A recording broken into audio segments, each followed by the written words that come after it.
Hi there. It seems you're ready to improve your English. I'm excited to take you along so you can improve your listening and reading skills through the story. Learning English should be this fun and easy. If you genuinely want to be fluent in English, don't forget to like and subscribe. So, grab a cup of tea, sit back, and let's begin. Chapter 1. I Kick Dad's Car. I kick my dad's car over and over. I feel so angry. My family doesn't understand me. They don't love me the way I want them to. They make me feel small and unimportant. They always laugh at me and say mean things. But I know, deep down, that I am special. One day, I will show them who I really am.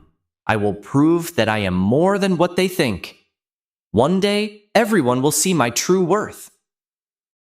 Hello, my name is Yuki. I am the youngest in my family. I have an older brother named Evan, and he is not nice to me. He always makes fun of me, and my parents seem to like him more than me. They never plan to have me, and they make sure I know that. I feel like they don't want me around, and that hurts a lot. Chapter 2. My Early Memories. When I was born, my dad looked at me and said, "I don't want him. He is not what I expected." Those words stuck with me. It was like he was rejecting me from the start. My mom didn't really care either. "It's okay," she said. "We can use him to help around the house when he grows up." That was my first introduction to the world. Not as a child they were excited to have, but as someone who could help them with work. When I turned 10, I asked my mom why they didn't celebrate my birthday like they did for Evan. I remember feeling so sad when she said, "We didn't plan for you, Yuki. You're just here.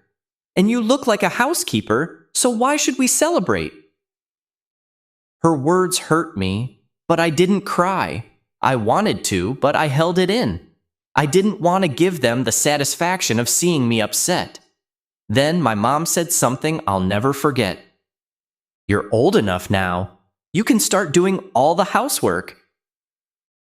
From that day, I became the one who cleaned the house, cooked dinner, and did all the chores. My brother Evan didn't have to do anything. He was free to do whatever he wanted. I knew they liked him more because he was taller, stronger, and more athletic. But even though I wasn't like Evan, I knew there was something special about me. I just had to figure out what it was.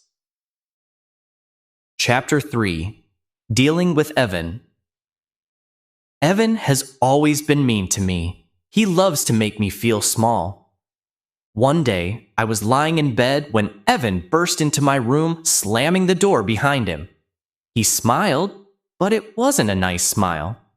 "Oh, did I scare you?" he asked in a fake sweet voice. I knew he didn't really care. He enjoyed making me nervous. At school, Evan would always find ways to embarrass me. One time, he gave me an old, ugly yellow shirt and told me to wear it. "Here, wear this.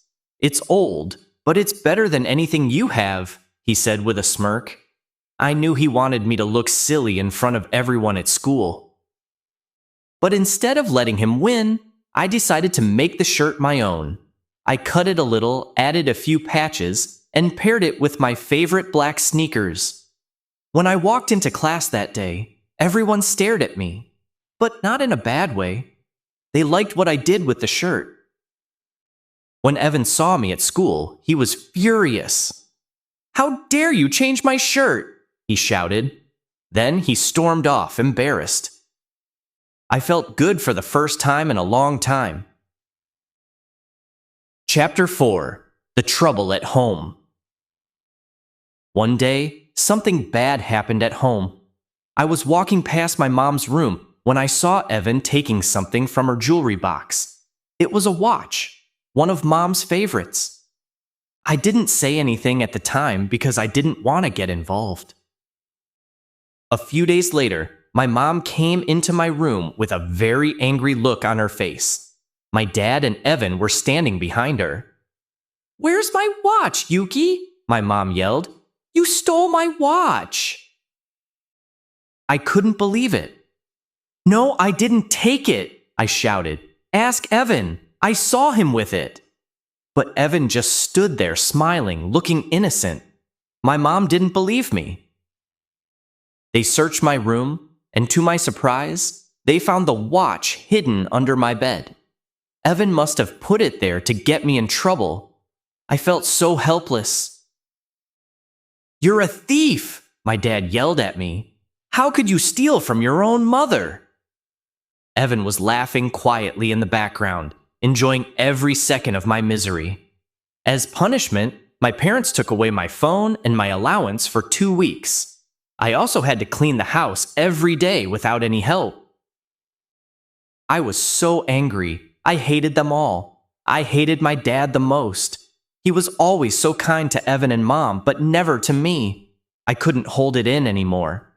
"I hate you!" I screamed at him before running outside. I ran straight to his car and started kicking it as hard as I could. I didn't care if I got in more trouble. Kicking the car made me feel better. Chapter 5. Finding My Love for Music. A few days after that, I was in my room, trying to finish my homework. I couldn't find my math assignment. I was sure Evan had taken it to make me look bad. When he wasn't home, I went into his room to look for it. I found my homework under his bed, but I also found something else, his iPod.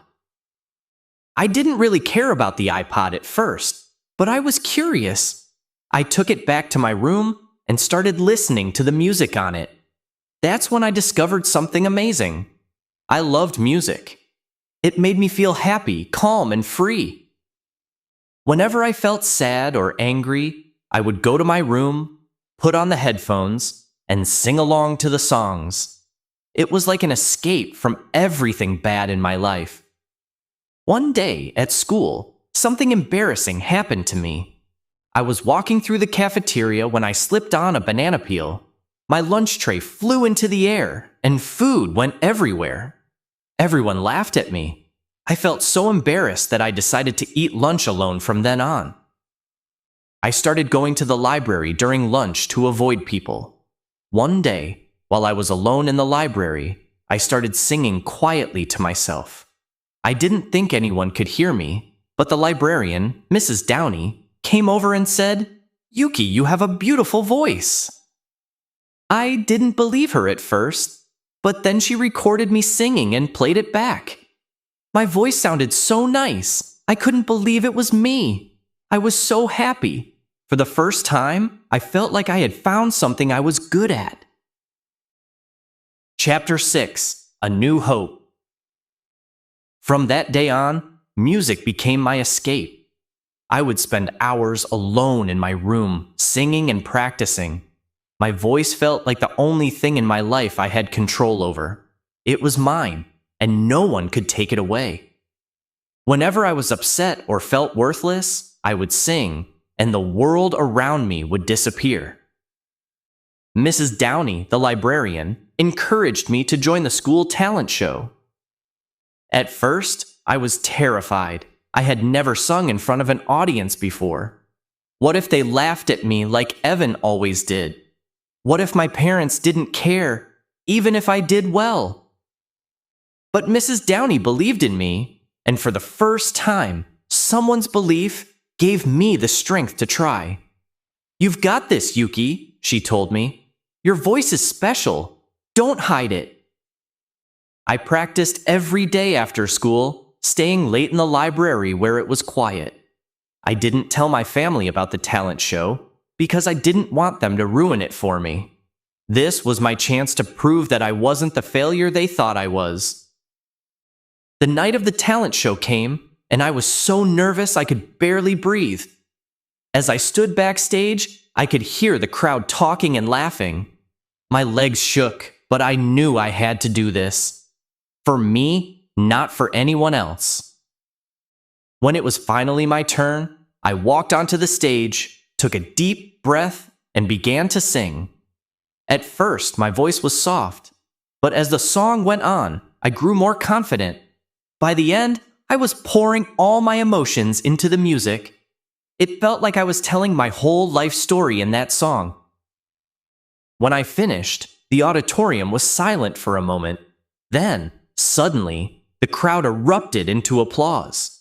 They loved it. I could hardly believe it. I had done it. I had finally shown everyone what I was capable of. Chapter 7. My Family's Reaction. After the talent show, people started treating me differently at school. The kids who used to laugh at me now wanted to be my friends. Even the teachers seemed to respect me more. It was strange, but also nice, to finally be seen for who I was, not who they thought I was. But things at home didn't change much. When I told my family about the talent show, my dad barely looked up from his newspaper. "A singing contest? That's not a real achievement," he said coldly. Evan just laughed and said, "I bet you didn't even win." My mom was the only one who seemed slightly interested, but even she quickly changed the subject to something Evan had done. It hurt, but by now, I was used to their lack of support. I didn't need their approval anymore. I had something they couldn't take away: my music. Chapter 8. Evan's Downfall. As time went on, things started to change for Evan. He had always been the star of the family, good at sports, popular with everyone. But during his final year of high school, things started to fall apart for him. He got injured during a big football game and couldn't play anymore. His grades started to drop, and he got into trouble with the teachers. One day, Evan came home in a rage. He had been suspended from school for fighting. My parents were furious, but for the first time, they didn't defend him.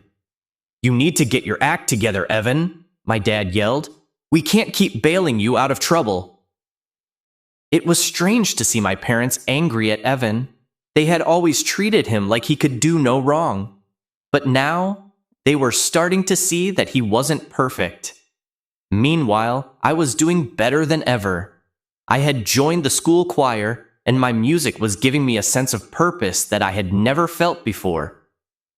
Evan, of course, hated seeing me happy.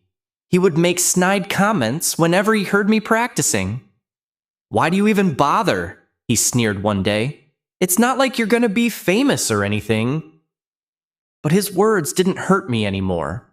I knew who I was, and I knew what I was capable of. Chapter 9. A Breakthrough.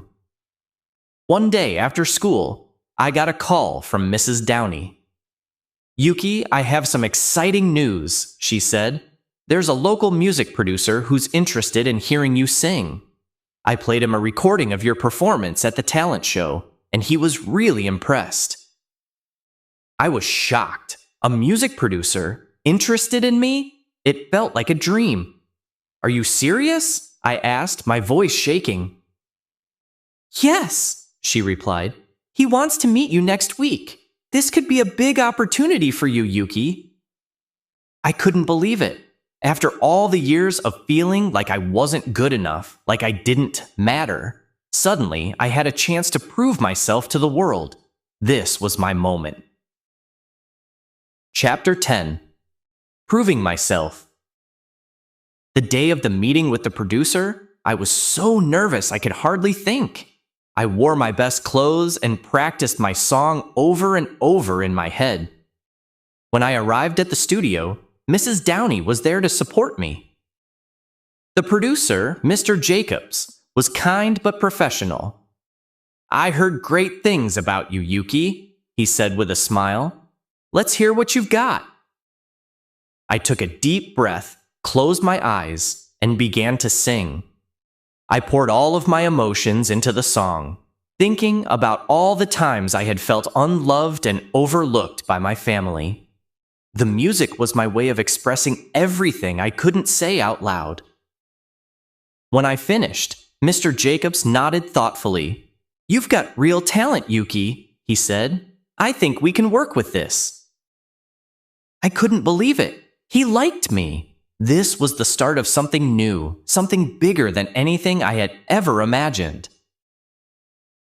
Chapter 11: A New Beginning. Over the next few months, I worked closely with Mr. Jacobs, recording my first songs and learning about the music industry. It wasn't easy, but I was determined to make the most of this opportunity. I knew that music was my way out, my way of proving to the world and to myself that I was worth something. My family didn't understand what I was doing. They still saw me as the useless younger brother who was only good for chores. But I didn't care anymore. I had found my passion, and I wasn't going to let anyone take that away from me. One evening, I came home to find my dad watching TV, as usual. "Dad," I said quietly, "I'm going to be on the radio next week. My song is getting played." He looked at me, surprised. For the first time in a long time, I saw something in his eyes that wasn't disappointment.